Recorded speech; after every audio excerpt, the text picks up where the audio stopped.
The following dramatization is based on a true story. Off-the-clock filming was done at a closed municipal dump. Do not attempt for extended intervals without proper medical and psychological supervision.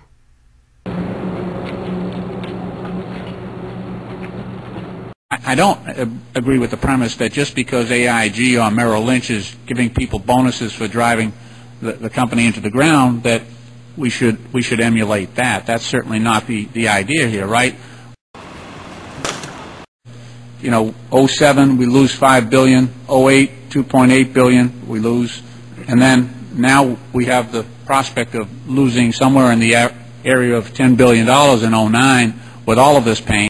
Well, first, Mr. Chairman, I have to take exception at the comparison of the United States Postal Service to AIG.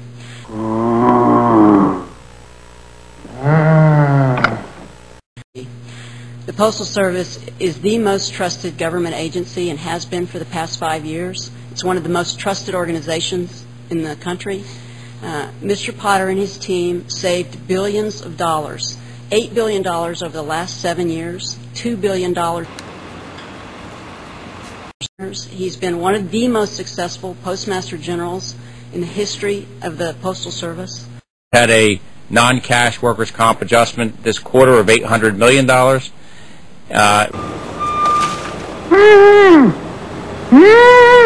resulting in an overall adjusted net loss of $2.4 billion for the year.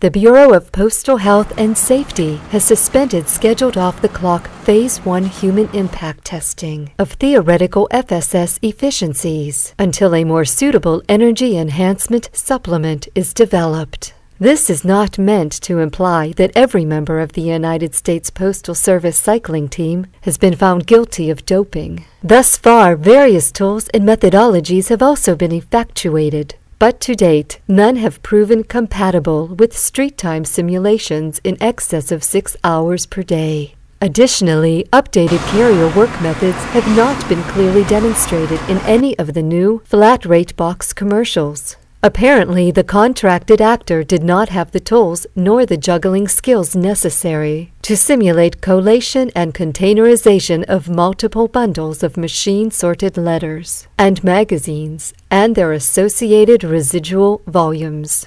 Please stay tuned to this channel for concurrent NFL-type dexterity demonstrations featuring upper-level postal bureaucrats. In the likely event that said bureaucrats fail to demonstrate any strategy for delivering the output of Northrop Grumman's award-winning fraudulent spending spree, known here as FSS, this site will be updated using contracted actors to portray nimbly said operating bureaucrats. In the meantime, self-serving printers should continue to monitor the new mailing requirements and pay the required 3-fold rate increase to ship mail that has already been walk-sequenced hundreds of miles away to the nearest flats shuffler shredder, known here as FSS. Of course, Angelo, friends of Angelo, Fannie and Freddie, and opera soprano Anna Netrebko may continue to mail under the old pre-FSS rates and requirements. Can there be some kind of a census as how to get hurt the least, Mr. Rolando? And I'm going to be looking for advice from people on the ground.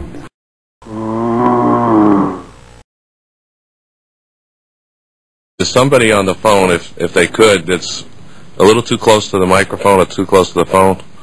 Okay, thank you. We're hearing some very heavy breathing on this end.